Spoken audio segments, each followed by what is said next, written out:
Hey, everybody. Thank you so much for joining. We will be getting going shortly here. Have trickling in before we get kicked off with intros. Would just ask, please introduce yourself. I know just looking at the RSVP list, it's super broad in terms of the audience, whether you're working at a nonprofit, at a tech provider, at a funder, at a company. This whole concept of what is impact, how do we track it, is relevant for a super broad audience. So excited to see everyone who's joining today, and please jump in with questions, and do not be shy. We try to incorporate those into the discussion wherever we can. For starters here, like I said, my name is Mitch. I'm the co-founder and CEO here at Pond. Pond is a marketplace for everything that you need for your nonprofit to thrive. We throw these webinars every single week, Thursdays at noon. So be sure and check them out. And if you fill out our survey at the end, you'll get $50 in your Pond account just for joining. So we'll follow up with that afterwards as well, but just want to encourage everybody to remember, just takes a minute to answer a few questions and give us some feedback. Today, we are talking about all things impact tracking. What is impact? How do you track it? Why is it important? How do you design your programs to be successful and to be tracked successfully? We have a ton to dig into, and I'm not the person you're here to see. So I'm excited to kick over and do some intros with our amazing speakers. I would just ask them all to share, obviously, who they are, what they do, where they're coming from today, and if you don't mind sharing a few layers of your identity that are most important to you. And I'll kick off with Sherri. Wonderful. Hello, everyone. It's so good to be here and speak about my favorite thing, which is impact measurement for the social sector. I'm Sherri Chaney-Jones. I'm the CEO and founder of Sure Impact. I have 20 years of experience working with government, nonprofit, social enterprises, helping them measure and communicate their impact and value. I never thought in a million years I would be a CEO of a software company, but really founded Sure Impact because of the need I was seeing with the clients that I was serving as a program evaluator, an impact measurement specialist, and wanted to make sure that nonprofit leaders had the insights they needed at their fingertips. I also am obviously, well, maybe not obviously, but I'm a female. I'm a mother of four. I have 4 children under the age of 15. So in not helping nonprofits measure and communicate their impact, I'm running to baseball games and soccer games and swimming meets and just have a really full and fun life. Thanks, Mitch. Yeah, thanks so much for joining. Vinay, do you want to go next? Yeah, good morning, everybody, and thank you, Mitch, for having me. So Vinay Mullick, I'm in the Chicagoland area. Work for UpMetrics. I'm our managing director of the Midwest here. I was our 8th employee, and 5-6 years later, we're at about 30 folks, and really excited to be here. My background, heavy in urban education and youth development, and then about 6 years ago, joined UpMetrics to really double down on the idea of better connecting, nonprofits and philanthropy and funders all around simple metrics to be able to better tell their story and show program impact. So that's kind of what's driving me now, and really excited to be doing the work that we're doing here, obviously in the Midwest and then across the country. And then a little bit more about me, similar to Sherri, I don't have 4 little ones, but I have 3 little ones running around, and 10, 8, and 5, and just their lives and their me coaching them is something that is a big thing to me. I'm a big youth sports guy as well, and that's what kind of keeps me going on the weekends. So thanks for having me. Appreciate to be here. Amazing. Savitra, do you want to go next? Absolutely. Hi, everyone. My name is Savitra Wilson. I'm the founder and CEO of Resilia, and we are a 2-sided solution supporting nonprofit organizations on one side, helping bring day-to-day and increased capacity. On the other side, we support funders, and we help drive on-demand technical assistance and capacity support to the organizations and initiatives that they fund. I've been working in this space and started in this space actually on the other side, working for CASA, so Court-Appointed Special Advocates, and then from there, I started consulting, working with large funders like your Kellogg Foundations and Ford Foundations, providing that technical assistance through a consultancy delivery. And so I started thinking about ways that we could essentially productize our service and deliver through a software solution. And so that's what led me to found Resilia, and excited about our team, which is based where I am currently in New Orleans, as well as have a second office in New York. A little bit about myself. I am from the South, so definitely a Southern girl living in this world. And I identify very closely to my community as a Black woman, as a woman of color, as a Black woman of color, a Black woman and woman of color in the tech space. And so those are definitely the spaces and communities that I am identified with. Awesome. Thank you so much, Svitra. And last but not least, Dan. Great. Very, very tough acts to follow. So I'll do my best to keep up with all of you. And Mitch, thank you to you and the Pond team for allowing us to be here. I'm Dan Lamott, coming to you from Puerto Rico. Well, my life is pretty simple. I care about my family. I care about what we're trying to accomplish here at Threshold, which we'll cover a bit of today. And I'm, as you probably figured out by what's behind me, a bit of a surf bum, and I care a whole lot about what's happening in our oceans and our environment. I also consider myself to be an ocean advocate and anti-racist, which is something I'm still trying to learn how to be every day. And one of the things we say at our company is that our technology should be a digital manifestation of our commitment to inclusivity, which is a goal we're going to continue to strive for. And here at Threshold, we're really focused on one thing, and that's trying to help organizations leverage technology to do more good. And we do that through a platform called World, which is a digital storyteller that brings together theories of change, results frameworks, some basic project management tools, and a storytelling engine that's intended to help the organizations we're lucky enough to work with amplify the voice of change that they're trying to bring about and focus on the thing that lives between the data, which is the context. And that's where we think the learning is. So such a pleasure to be with all of you here today. I can't wait to learn from you. Awesome. All right. So I will reiterate to the audience, you will not find the more professional experts on this topic. So do not be shy with your questions. If you didn't pick up from their intros, this is like the creme de la creme of impact tracking meets technology. So I feel honored to even be facilitating this conversation. And I think before we dive in to some more specifics, I think we need to just start out at the basics of what is impact? What does that mean? Why do we need to track it? What is so important about it? And I know all of you will have things to say about this, but Sherri, would you mind kicking us off? Sure, absolutely. So, and we may all define it differently. It will be very interesting to see how we define it. But in my world, I think about impact it is not outputs. Outputs is what you do. Impact is how are people better off? How well are you doing what you're doing? And how are families, communities, in the environment better off because of the work that nonprofits are doing? I think a tangible example that I use is that when I first got into this space and helping nonprofits measure success in the juvenile court space, I learned that we were actually making kids worse. So the court could say, hey, guess what? We've served 1,000 kids, and that sounds great. But when we actually looked at were kids getting out of the juvenile justice cycle and going to living more thriving lives, we learned that actually they weren't. They were increasing the likelihood that they would go back into the juvenile justice system. So that's impact in a negative way. We want to reverse that. But if we don't measure those levels, if we don't manage to that, then are we really doing any good in the world? Awesome. Appreciate that. Vinay, do you have anything you'd add there? Yeah, I'll add a little bit. And I think something that Sherri said that really resonated with me was the idea of impact is not outputs, right? And we see a lot of times when the work we're doing at Metrics, it's evolving our clients from the outputs to actually those true stories of impact, which lots of times is the qualitative side of the data that many times groups struggle to gather, right? And they might not know where to start, how to bring it in. And once they have it, what do they do with it?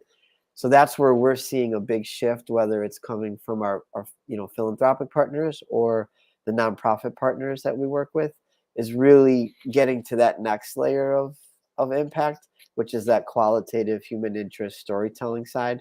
And that's something that we really try to tie to impact as much as we can.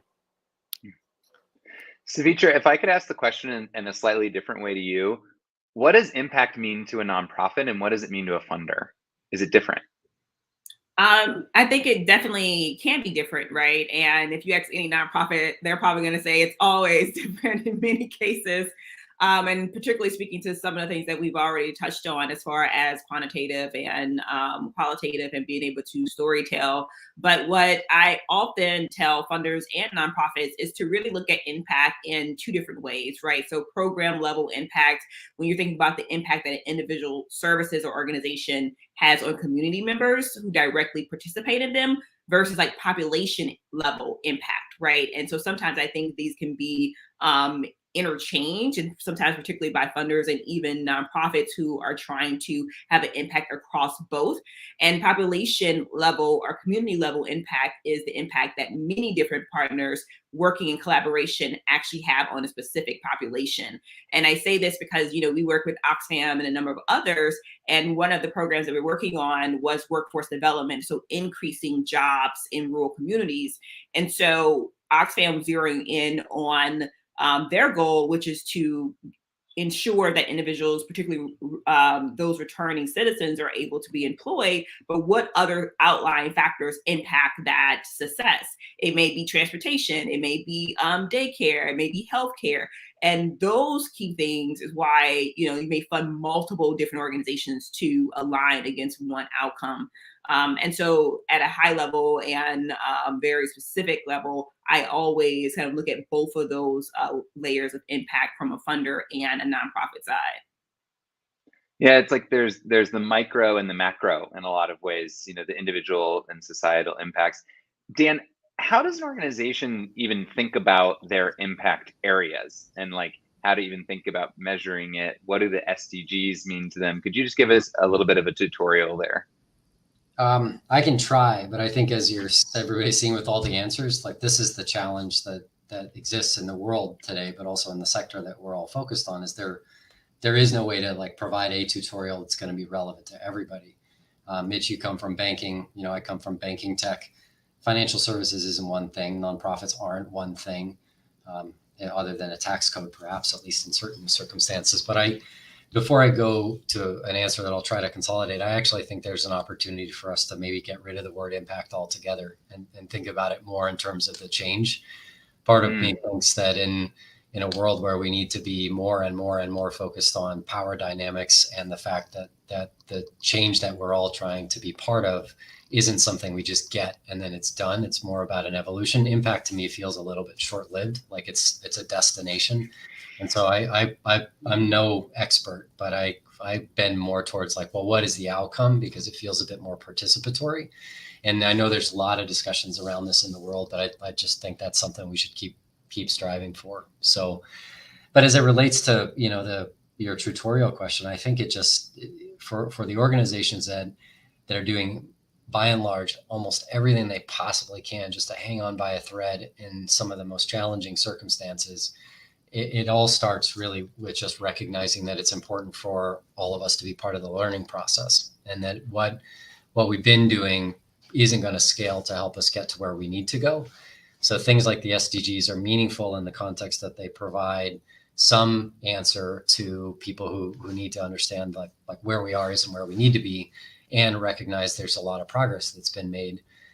But ultimately, if at least in our experience, when you talk to the people who do the work or our prime kind of user base, they don't think they're all that relevant often, right? And sometimes we've even heard that it's just marketing.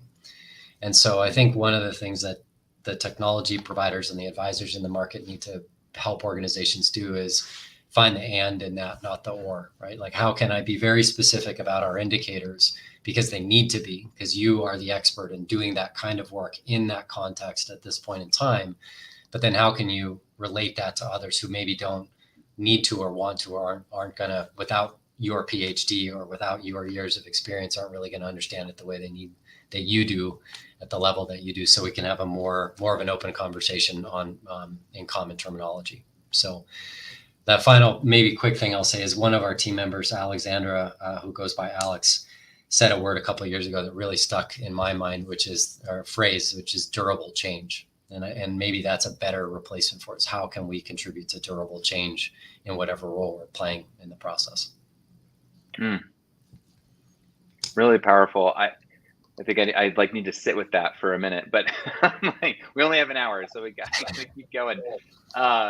Vinay, I would just love, because I know you mentioned you do a lot of work at just even helping people establish what are the metrics that I want to be looking at. Like, what is the right way for people to think about that when it comes to metrics?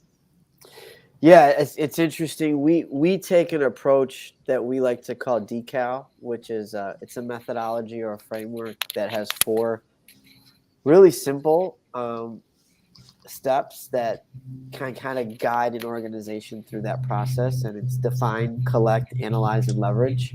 So not very complex, right? But a lot of times it's the, and I didn't mention I'm a former high school math teacher too. So, you gotta keep it simple. And in that sense, the idea of, defining what impact means for your organization. What is your impact framework?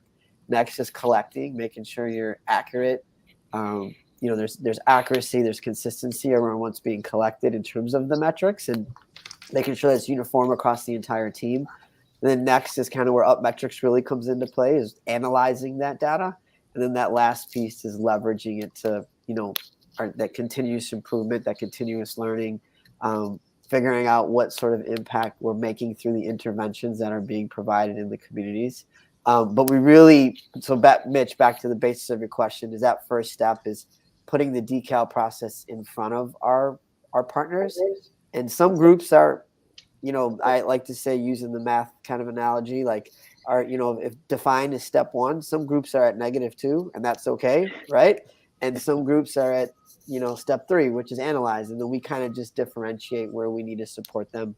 But I think that 4-step process is a great method to kind of get organizations to really understand what their data journey needs to look like. Yeah, and I think it's maybe part of the reason people are at -2 is because they assume that there's this big tech hurdle in their way and this massive undertaking to get started. And maybe that's just rooted in some past trauma, and trying to do this with bad tools. Sherri, I know you mentioned starting your company because you were just frustrated with the things you were using. Can you give us a little bit of background and context, maybe if there's some young folks on the session today, of what did things look like 10 years ago when it came to impact tracking, and how has the market evolved? Yeah, well, I think 10 years ago, there were maybe, and I don't know that it's evolving. I mean, you've got 4 amazing companies here that are evolving and pushing the spaces and where it needs to go, which is super exciting. But I think before and even currently, we're seeing a lot of Excel, Google Sheets, maybe old legacy case management systems that do a great job for nonprofits to help them track what they do, meaning, who they serve, how many people they serve. But in terms of helping them analyze their data and look at trends and look at the relationship between what you do to how people and communities are better off, that's where I think the sector needs to go. And the good news is the technology is there now. And something else we see is we hear nonprofits say, okay, well, I have this data, now what do I do with it? And that's one of the challenges. It's in the past, it's just been a busy activity or something that people feel like they have to do because their funders have asked for it. And what we're trying to do at Sure Impact is give nonprofit leaders the relevant insights they need to help them guide their work. So yes, to tell their story, but really to create an impact-centric culture, or I do like the durable change-centric culture, where you are continuously improving, continuously evolving, because it's, at the end of the day, it's the constituents you serve, it's the communities that you serve that need you to be the highest performing nonprofits that you can be, so you are delivering that lasting social change. And I think that's where the tools are going now, and it's helping nonprofits get over their fear of data, because most nonprofit leaders came into this work because they want to make a difference, and we want you to make that difference, but have the tools and the insights that will allow you to scale success faster. Yeah, and we had a great question come up in the chat that I just want to throw up on the screen here could you provide some basic metrics that every org should start with? I know, as Dan mentioned, nonprofit space is pretty diverse, but I don't know if any of you have kind of like a 101 starting point that you recommend for anyone getting started in this journey.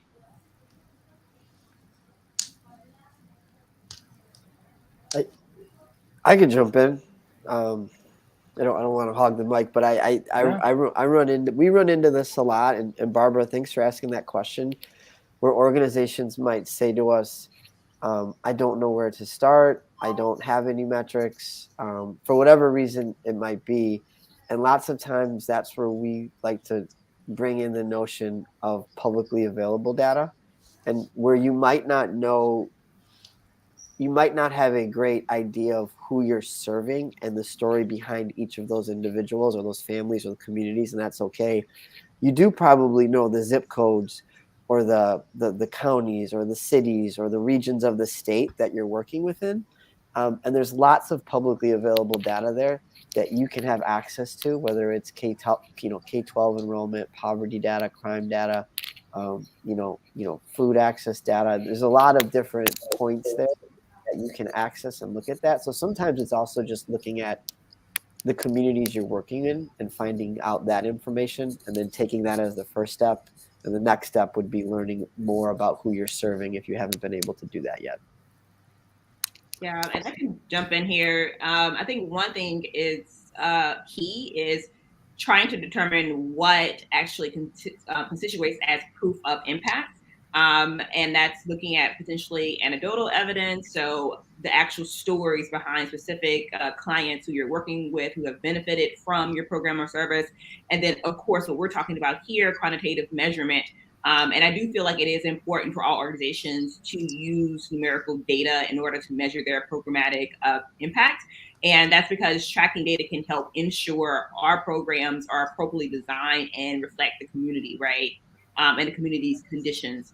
And so a very specific example that I mentioned, like Oxfam earlier, it may mean that, okay, I have, in order for me to measure the effectiveness of this job training program, I need to know the percentage of those who have gone through the program and those who have been successful coming out of the program, the retention of those who have actually jobs from the program, those who have retained, how long have they retained. Another example might be like a reading program, right? Have reading scores improved amongst grade levels of those youth in your program? And so there are definitely key ways that you can measure and start measuring the success of programs through data and quantitative numerical data. Awesome. And we're getting lots of great stuff in the chat. So I just want to keep making sure we get people's questions answered. But this person whose name is either Rosie or Annie, I'm not sure how to read their username, but measuring social impact is tricky. Do you have any insight into orgs that are good at this? And it sounds like they're also based in the UK. I know Savitri just mentioned Oxfam, but I don't know if other folks kind of have your North Star of your like, oh, if only every org could be just like this one, that might provide a case study for people to check out. Yeah, I got one. Oh yeah, I do too, but go ahead, Dan. You go for it. I'll follow you. Okay. Well, there's a national network, a funding network, the Seymour Institute, and they fund over 150 nonprofits across the country, US, but they're focused on family stability. And why I think they're doing this amazing is that they have given all of these organizations, and they're all focused on the same thing, right? So they want to get families, education stability, housing stability, and income stability. And they're all working towards those common goals. And so across that whole entire network, the funder has given the nonprofits they fund the basically the framework, the impact measurement framework, and the tool in which to track what they're doing and how they're improving using the Arizona Self-Sufficiency Matrix. So a standard way to measure it across this whole entire network. And then they're aggregating all of that data, all of that insight. So across, this whole entire network of, more than 20,000 families, and able to look at what is delivering the most successful housing stability, what's the most successful income stability, and providing that feedback and those insights back to their network. So it's a learning cycle, right? It's not just, well, we did an evaluation and we know we're making a difference. No, it's about continuously monitoring and evaluating the impact and looking at what's driving the success and sharing those learnings back to their network. I feel like they're just my gold star. I would absolutely love it if all funders took that collaborative learning approach to driving social change. Now, just add to Annie, we'll make sure that we link to some of these examples that the speakers are giving. We put a summary together after this that'll go out on Sunday. So you can check back in for that. But Dan, did you want to give another example? Yeah, I do two quick ones. One that's close to home here in Puerto Rico. That's an organization called Instituto Nueva Escuela, or INEPR.org. And they do an amazing job of looking at the societal change resulting from Montessori education in a public school environment longitudinally, and it's breathtaking, the differences. And the other one that I'm lucky enough to serve on the board of is the Surfrider Foundation, which focuses on clean water and healthy beaches and a whole host of different programs that are in a broad diversity of geographic areas. But the key metric that everything rolls up to is what they call victories, which are essentially legislative change that results in durable change for things like removing plastic pollution from our environment or stopping offshore drilling, or all the things that we know we shouldn't be doing to the planet that we call home. So those are two that I love. And I think they take you from that progression, that output progression, all the way to that societal level component. Yeah, and something else that someone brought up in the comments was about the proof historically being more about the story versus the data points. And I think it's both. It's a both and situation. But I guess, and maybe it's through an example or just how you think about it. That I don't know, Savitra, you could talk a bit about where data meets the storytelling. Like, what's the right balance there in communicating your impact effectively? So we think about like partners in general and how you can create that balance of not only storytelling, but also data-driven proof, as I would say. There are definitely key indicators that you want to focus on, and that's ultimately trying to find what is the community well-being to inform collaborative improvement strategies, right? And so how are all these things kind of working together so that you can create strategies to continue the success of the program, or if the program isn't showing success, how can you utilize that information in order to make pivots and changes around your programmatic efforts. And so ultimately, I think that whether you're on the funder side or the nonprofit side, we're all seeking the same thing. And it's a measure of like, how do we get there and what information and data we need in order to be successful. And so those are some things that I think about, and what's that balance? Definitely looking at that from a standpoint of how do you measure success, and are you actively improving the quality of life and outcomes of those who you're helping. Awesome.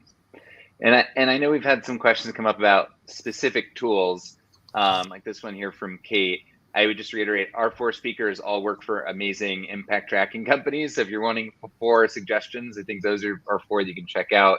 And Kate, I would also just recommend, that's exactly what Pond is here for too. So if you're in the market, you can create a project on Pond, asking your questions that come up, and you'll hear from these great folks on the panel through that platform as well. So I would just bring that up. But I guess more generally, obviously you all have great products, but when it comes to prioritizing or making a decision on tools around this space, if you have any advice on like even how to go about picking a provider or understanding the differences and what these different tools can accomplish, and the floor is open if anyone wants to take that one first. I could jump in there. Please. Yeah, I think one thing I've seen a lot, I mean, I was on the buyer side for many years, in the public education space, and now on the, the business development side. I think one thing is when it comes to impact tracking and measurement software, we're not selling a Netflix, or, we're not selling, a SaaS tool that is plug and play. And there's a human element that's needed. right? And so lots of times finding a software company that, has a robust platform that, allows for, the ability for the user to do a lot independently is key, but then also having a really proactive customer success resource available to you is really key. And lots of times in a lot of our conversations with prospects, it's more around, we're not going to take a software package and just throw it over the fence and then send you an email every 11th month saying, hey, it's time to renew. But it's more of this journey of where you get humans to work with you to support you in that. And lots of times at the grantee level, the nonprofit level, it's tough for us to get one dedicated person that's focused on impact tracking, right? Lots of times it's a 0.25 or a 0.5 that's part of their job in addition to delivering programs or in addition to, raising funds or doing payroll or whatever it might be. So, as folks on the call or folks that are on the video here or watch this later, really look for that. And my colleague Lisa just chimed in, and she's typing what I'm saying is that human element. Look for that in any provider, and if that stays consistent through your journey, I think that'll be a win-win for both sides. I also think that, and I couldn't agree with you more, Vinay. And I spent, almost a decade doing fundraising and grant management solutions on CRM platforms. And the challenge is that that's not accessible to the armies of smaller organizations out there at the grassroots level. And so I think there's room for solutions that are true SaaS sign up and go that can help make some progress, as well as the heavyweights that are really require, deeper thinking and guided experience. And that's why I love seeing this group of us on the call together here, because we're all approaching the same problem that affects every one of us from really different angles, trying to find our way back to that middle, which is really complementary. So I think back to the core question is, think about what's right for your organization, the capacity that you have that's to be able to dedicate to the initiative. And there are solutions out there that you can literally sign up and go and be up and running. And other times it's going to take you a month or months and lots of additional coaching, which you need to be able to support your way through some of the complex multivariable challenges that you're trying to address. So the great news is, for the points earlier, there's a lot more options now than there were before. And that's why it's good to be in the company of everybody. Yeah. So one thing, sorry, go ahead. No, I was just thinking about how this is not about technology at all, but I think organizations, before they even sign up to any sort of technology or impact management software or system, is what are they going to do with the data? Because I think that's one of the things that if you haven't figured that out, if you haven't figured out why do you want this information, how are you going to use it, your staff may perceive a new technology as a more busy work or taking away from the important work that they're doing, which is serving their communities. And so making sure that you've created a data-driven culture and you've done that work ahead of time to talk about why this is so important. What are you going to do with it? How's it going to help the staff deliver their services better? Think understanding that first before you even go to find a solution provider will do your organization a lot of good. Yeah, Savitra, I saw you nodding pretty vigorously. I don't know if you had anything to add in there. I think about, we talk a lot about just reporting in general. And, we talked about me being in Florida earlier for a panel discussion. And one of the things that we really dig deep in is like, how do you measure impact and what is important and what's not important? And oftentimes what we find is that funders may request a lot of data, information, and reporting, but they actually don't have the capacity to evaluate it, right? And so talking about like a waste of time and energy on both the nonprofit side and the funder side. So I think we need to take a look at that, but it's not also utilizing data to inform your service delivery. It's also utilizing data to inform fundraising. And we think about how can you utilize data around your givers, non-givers, those in your area, in order to actually make you a better fundraiser for your organization. And so data can be utilized for various things, including measuring the impact of your programs. Yeah, I think between you and Sherri, what you're really hitting on is just change management. And the more that people have the same motivation and vision, and I think that's good leadership is people seeing things the same way as you and communicating that vision. And I think you made such a great point, Savitra, the fact that it's also not just within like your database team, or it's not even just within your programs team. It's like this is helping every facet of our organization. And I think that's such an important mindset shift. So thank you both for saying that. There was a great question I just wanted to get back to from Kyla. If it's Kyla, I hope I'm pronouncing your name correctly. How would you go about measuring impact with populations that you often cannot keep in touch with after they leave your services? For example, survivors of domestic violence. And I think the bigger question behind this specific example is like, what do you do about bad data, right? And there's a lot of that within the nonprofit space of like, you can't even get the answer that you want, or it's hard to track down the data that you know would tell your story better. Sherri, I know you have a ton of hands-on experience with cases like this, so I'd love to start off with you. Yeah, well, one thing that we always instruct our organizations to think about is what is it that you have the most immediate control over? Because that's really your outcome. So if you are, for example, working with an organization that's working with survivors of domestic violence, your outcomes, your direct outcomes might be providing that family a shelter or a safe place or the tools that she needs to move on into her next phase in life. And that's your outcomes. That is your responsibility. I think a lot about, many people know in the evaluation space, the Head Start example where, there was a study that came out and said, well, kids in third grade that went to Head Start are no longer better by third grade, but they were when they went into kindergarten. They had achieved those outcomes. And I think this is a much bigger conversation than just about technology and software, but it's re-educating your donors, re-educating your community that, we're dealing with people. We can go work on policy change and other things to change systemic problems, but your job, your nonprofit's responsibility was to get to that short and medium term outcome. And that's your story. And that's what you do have the power to track. That's at least how I see it. Maybe other panelists have a different opinion.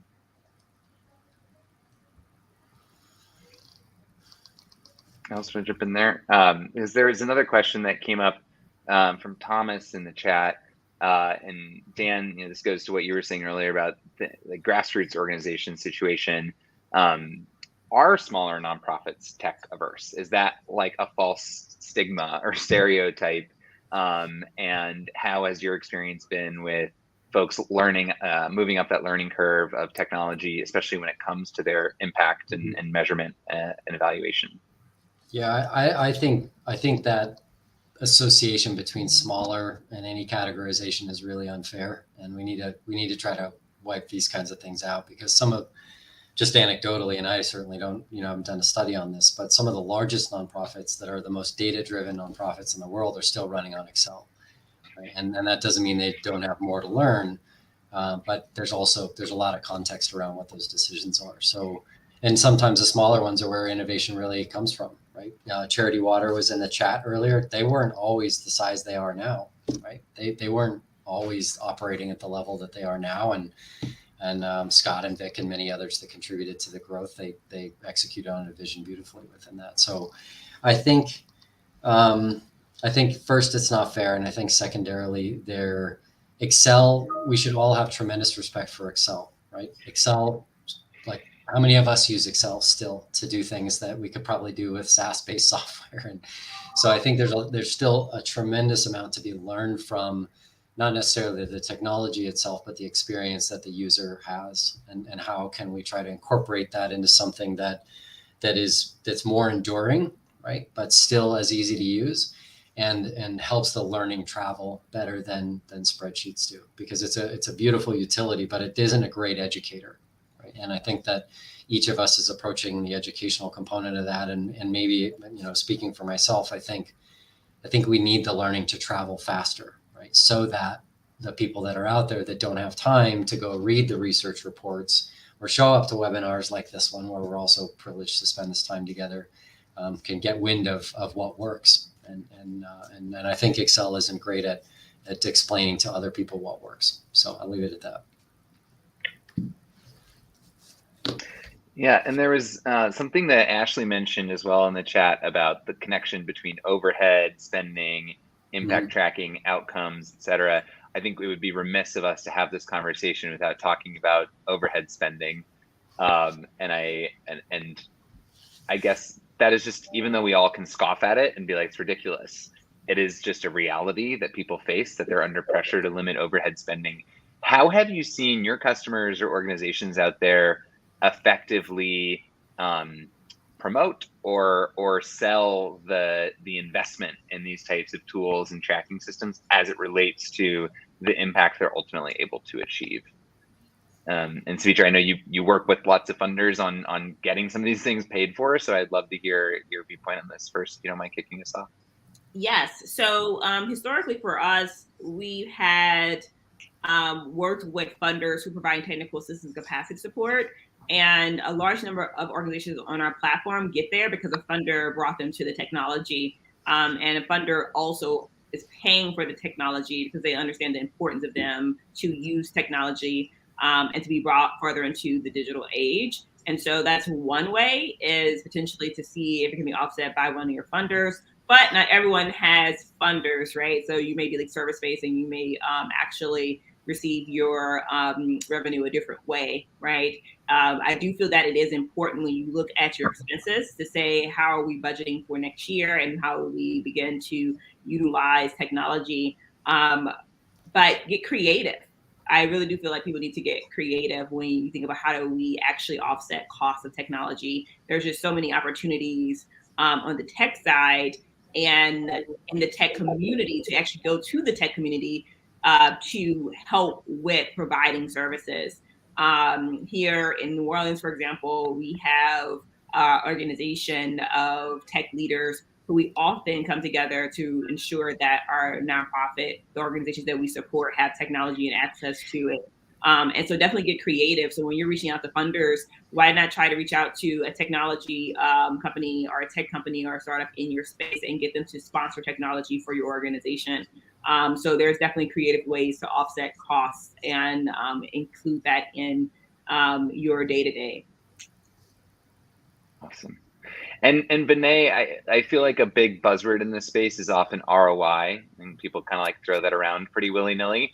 Yeah. But how have you seen, whenever maybe you're like trying to help a customer get onboarded to Upmetrics and they're like, oh, I just got to convince my board, or I just got to convince my boss or a certain funder, how do you help them frame the ROI of an investment in this kind of technology? Yeah, I mean, Mitch, we're like thinking on the same lines. I had ROI in my mind as well when you said it. So we run into that a lot, and lots of times it's the ability for us to really plant the seed with the organization to say, what will the insights provided through our platform or another platform do for your organization? And in that sense, I mean, we've worked with organizations, service-based, that had payroll issues, and they weren't able to go in and determine where their payroll overruns were through their payroll management system, but they're able to do that with Upmetrics. And you don't think of that when you go to Upmetrics website to say, hey, let's work with foundations, investors, and nonprofits. But you have to take that differentiated approach to what that what makes that organization ED or CEO or their board move and make decisions, and then we're able to kind of backwards plan on that to then show that data and visualize that data within the platform. So that's one sense, like in terms of operational effectiveness. The other thing that we like to talk about too is the ability to, as they tell their story, and if they're coming, a lot of our clients come to us through a foundation and through a sponsored relationship. But then for those that might not be in that environment, to take those insights and then go access additional funding by being able to tell and share their story of impact. And again, back to decal, that's kind of that analyze and leverage step. So we have lots of success stories there where organizations will say, hey, we went into this funder meeting and we felt so prepared because we had our dashboards ready to go and we sent them a link, shared it, and we were good to go, and it brought us this much more funding. So in essence, you can look at it internally and externally. Just really depends on, where the organization might be and what their board or funders are looking for. Yeah, there's almost like it's a bit of chicken and egg, where it's like that data is going to help you tell your story better and get better funding or more funding opportunities, or spend less time chasing those funding opportunities. But there's a certain amount of investment that goes, either time or money or technology, that goes into getting the right data, capturing it in the right way. So it's helpful, I think, to frame for people how they can present that more effectively to make those decisions.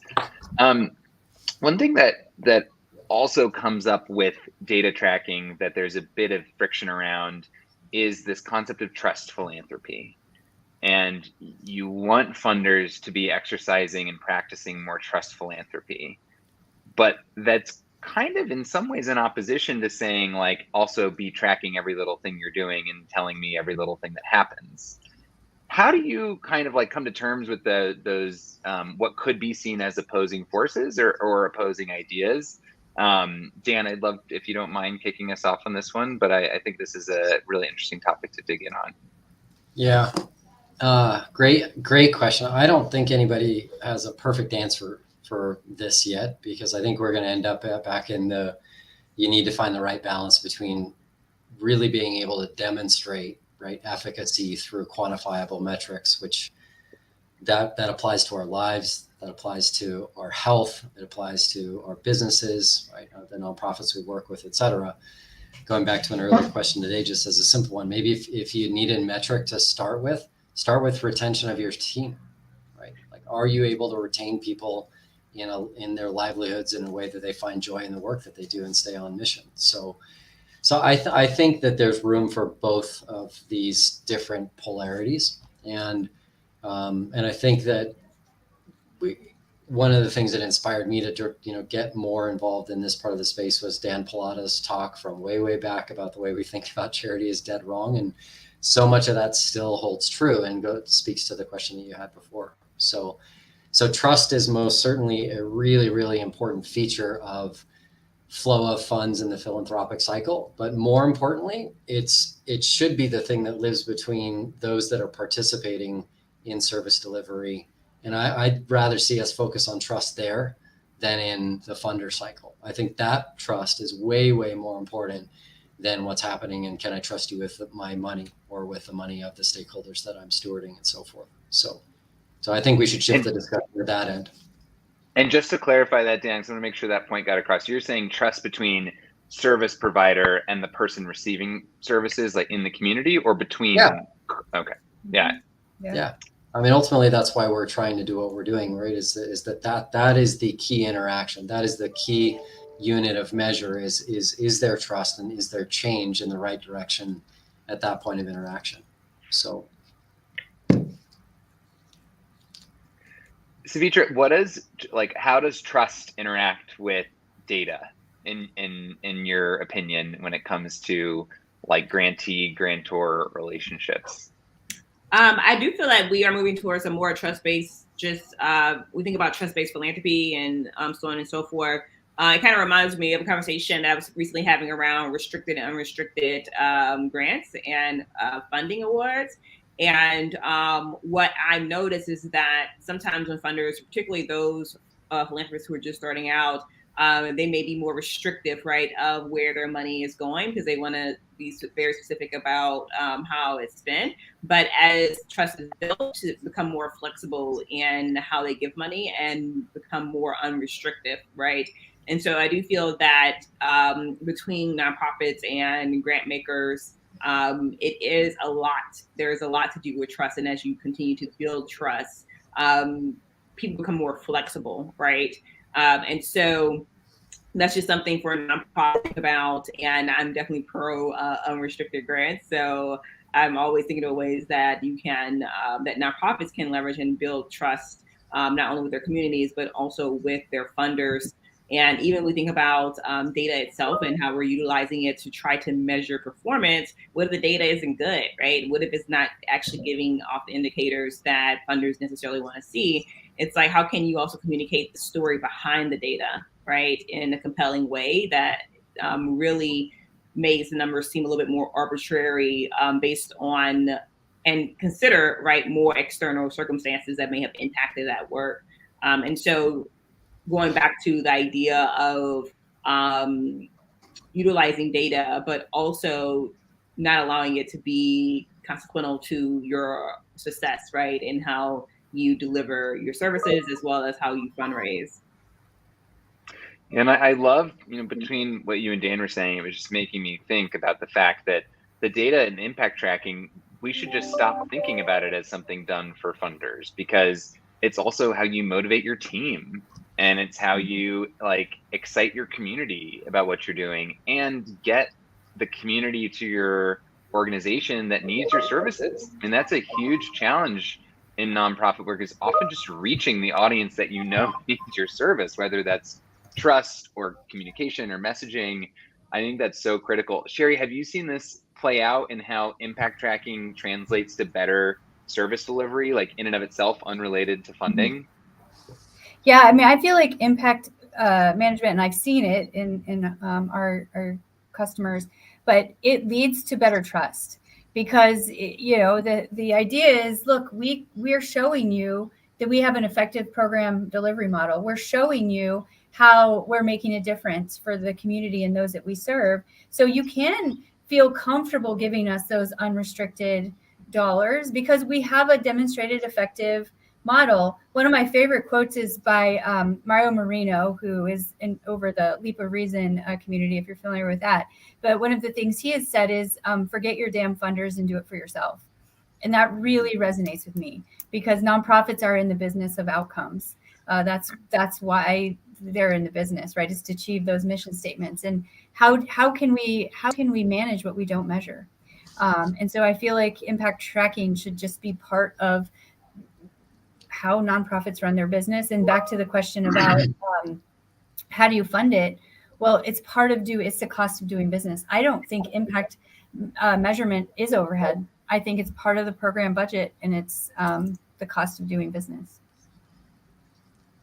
Yeah, I couldn't agree with you more. And it's hard to believe we're going to be coming up on time relatively soon here, because we want everyone to get back to their work and everything here at 1 o'clock Eastern. So last call, first of all, for questions in the chat. If you have any, please drop them in.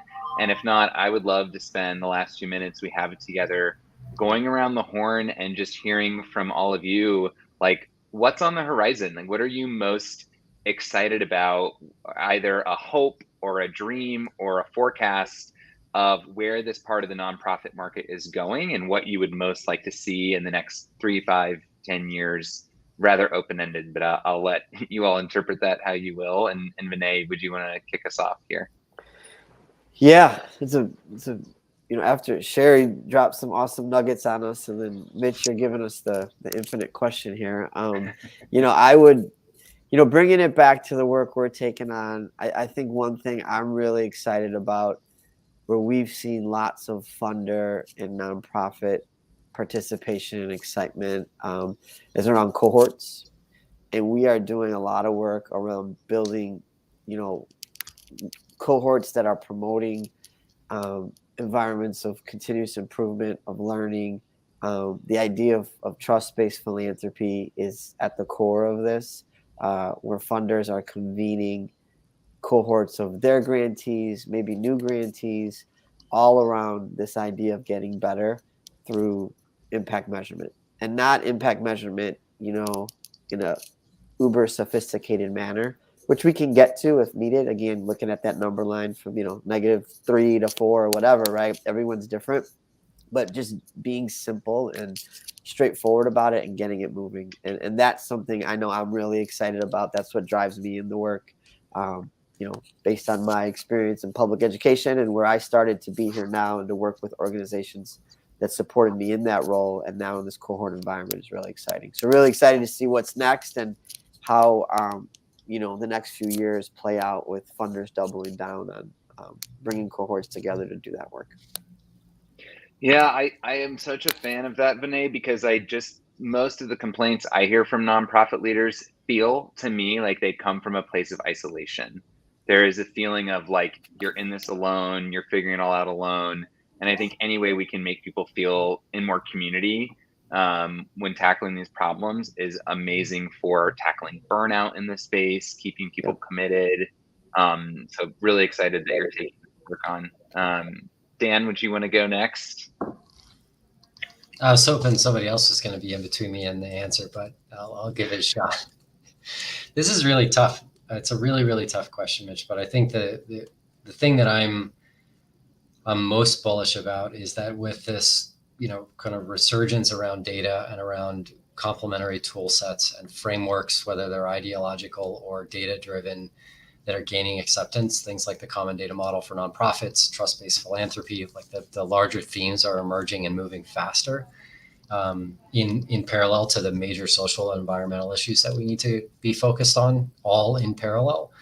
I think there's a pretty good chance that the challenges we face around environmental sustainability are going to be a unifier. And so for me, if I go 5 years out, my hope is that every cause has a climate or environmental sustainability component to it, because the challenges are all going to be interlinked in ways that I think a lot of people haven't quite realized yet. Many of us, probably most of the people on the phone, live and breathe that every day.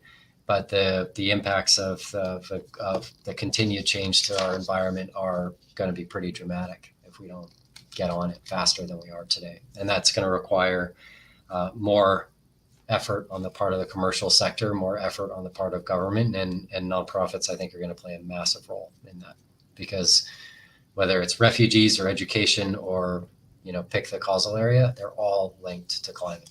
So. Awesome. Savitra, do you want to go next?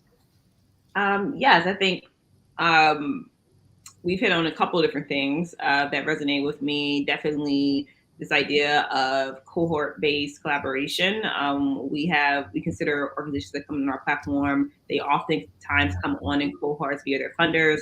We also launched Elevate at the beginning of this year, which is essentially a cohort of funders coming together to collaborate and learn from each other. And so I think that's going to be huge as we move forward. Oftentimes we've seen in the past nonprofits coming from a position of more competition versus collaboration. And so really moving into the collaborative form over the next 10 years, and even utilizing data, right, sharing in order to do that, and not feeling like you have to do it all on your own, right? Even when we talk about data collection and how we can support each other through that. I'm a huge believer of the sentiment that data is the new gold, right? And we see technology that has used data in a way to continue to increase their profits and grow, and because they own all the data, they know all the information. How can nonprofits utilize that to grow their organizations, to grow their budgets, and to be able to complement the services that they are delivering through this type of work? And so those are some of the things that I definitely hope for the future. Amazing. Well, Sherri, you get to bring us home here. You've got 2 minutes to wrap up the future of the nonprofit space and impact tracking. Well, I appreciate this opportunity. I'm super fans of all these individuals on the call as well. And I hope that in a few years, impact management is what the nonprofit sector is all about. So impact measurement tracking is just part of doing business. There's no more question about why would I fund that? Why is that necessary? To me, it just seems like the technology is here. We're in a place in the world where impact measurement can happen.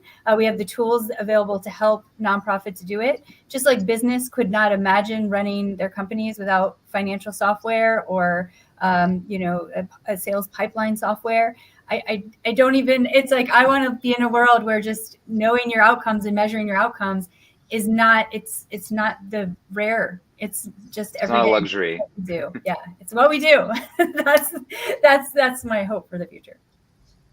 Amazing. Well, I mean, the four of you have given us so much incredible insight to chew on. we're really excited for everybody here joining us. We put a really robust summary together of the conversation that we'll post to the Pond LinkedIn on Sunday and to our blog. We also will turn this into a podcast episode. So that'll be available in the next few weeks to take this on the go, maybe send to a board member who has given you pushback on impact tracking technology in the past.